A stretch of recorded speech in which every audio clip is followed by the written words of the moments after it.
Bismillahirrahmanirrahim. Assalamualaikum warahmatullahi wabarakatuh.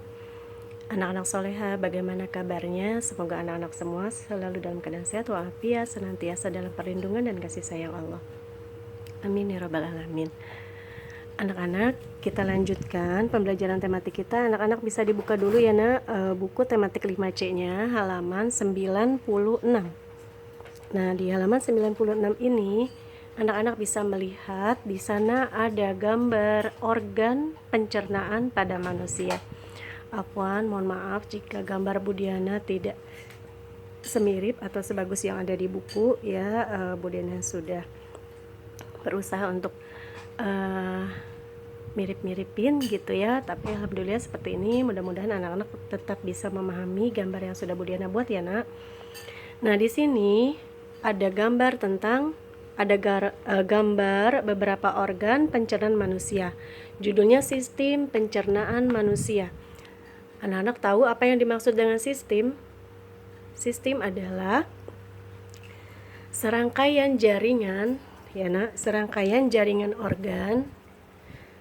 Ya, sistem adalah serangkaian jaringan organ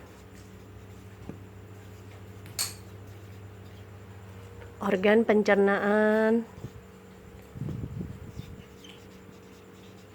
yang saling bekerja sama.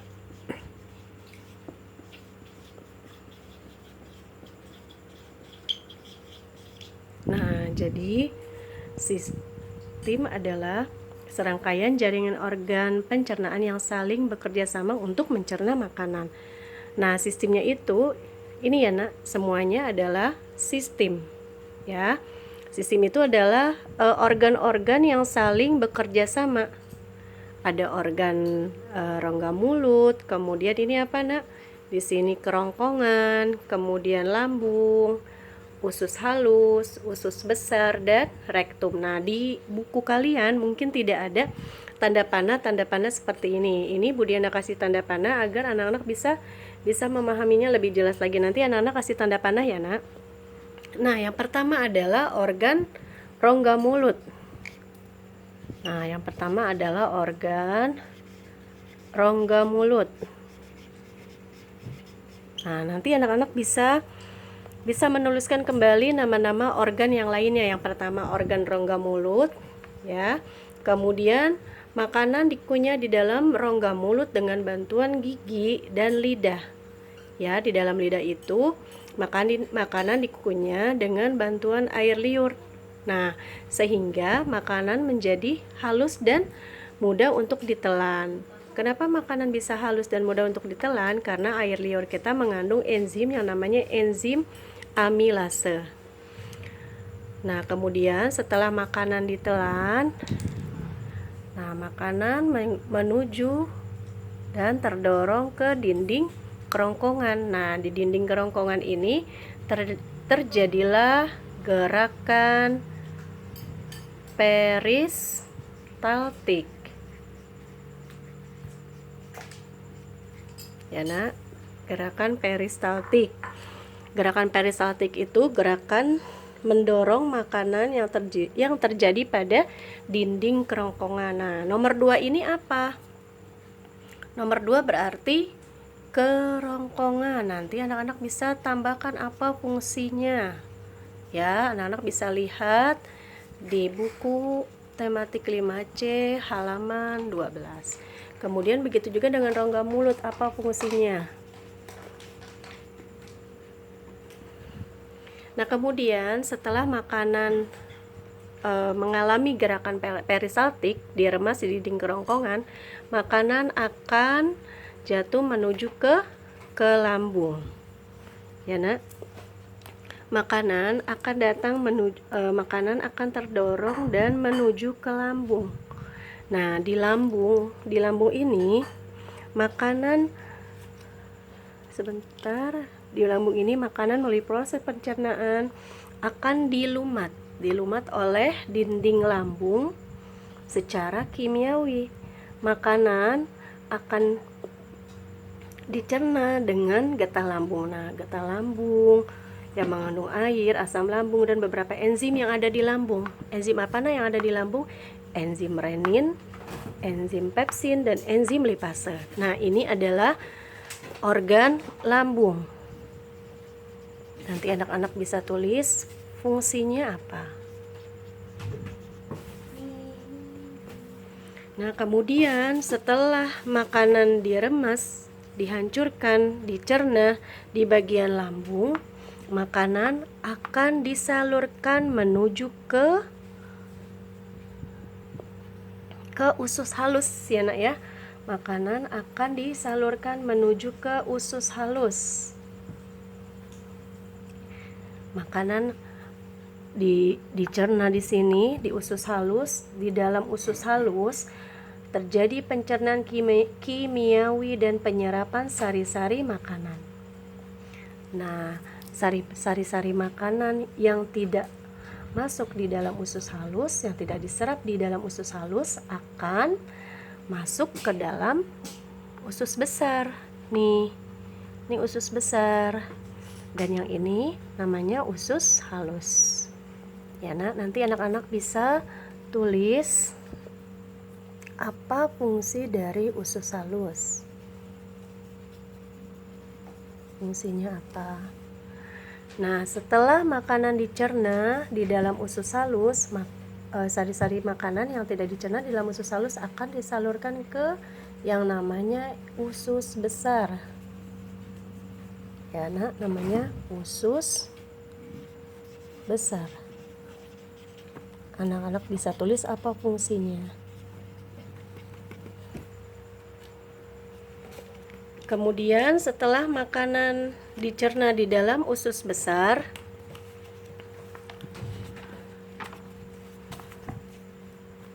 sisa makanan tersebut masih mengandung banyak air.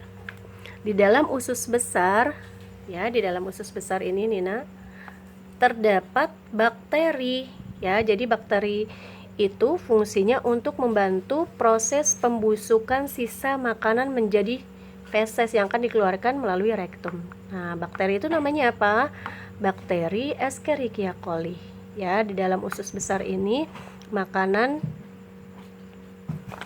akan diserap dan kemudian terjadi pembusukan sisa makanan menjadi feses. Ya, makanan yang mengalami pembusukan itu karena adanya bakteri Escherichia coli, dan makanan yang tidak bermanfaat, makanan yang sudah tidak dapat diserap lagi oleh tubuh akan dikeluarkan melalui anus atau rektum ya nak, yang terakhir.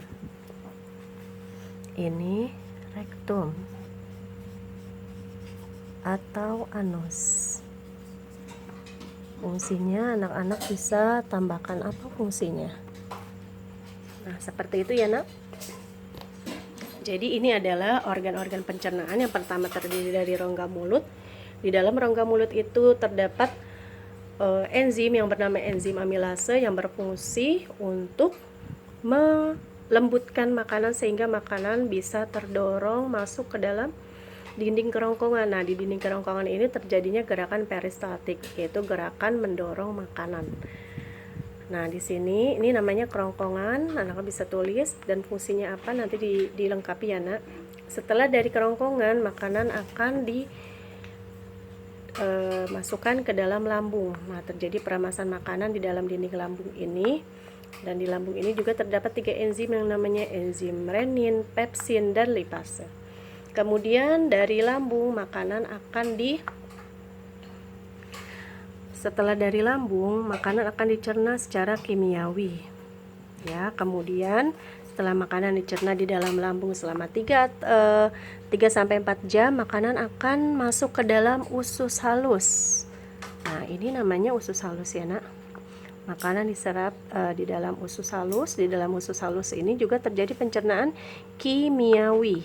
Ya, ini usus halus. Dan kemudian makanan yang diserap di usus halus akan masuk. Setelah diserap di usus halus, makanan akan masuk ke dalam usus besar. Ya, ke dalam usus besar. Nah, di dalam usus besar ini sisa-sisa makanan tersebut masih mengandung banyak air sehingga diserap kembali ya, sisa-sisa makan yang dari usus halus diserap kembali oleh usus besar yang banyak mengandung air. Di dalam usus besar ini terdapat namanya bakteri apa tadi, Nak? Bakteri Escherichia coli yang membantu proses pembusukan sisa makanan menjadi feses. Nah, feses itu dikeluarkan nanti melalui rektum atau anus. Nah, jadi tugas anak soleh hari ini adalah anak-anak melengkapi gambar ya pada halaman 96 ya Nak ya. Pada halaman 96 jangan lupa ditulis angka 1, 2, 3, 4, 5, dan 6-nya serta nama-nama organ pencernaannya agar anak-anak benar-benar bisa memahami gambar-gambar dari sistem jaringan sistem pencernaan manusia seperti itu. Baik, kalau begitu Budiana akhiri pembelajaran tematik kita hari ini dengan mengucapkan alhamdulillahirabbil alamin. Ibu berharap anak-anak bisa memahami nama-nama organ pencernaan yang hari ini kita pelajari. Namun jika masih ada yang ingin ditanyakan, boleh langsung bertanya ke Budiana. Insya Allah akan Budiana jelaskan kembali ya Nak. Kalau begitu Budiana akhiri dengan mengucapkan alhamdulillah, subhanaka Allahumma wa bihamdika asyhadu an la ilaha illa anta astaghfiruka wa atubu ilaik. Assalamualaikum warahmatullahi wabarakatuh.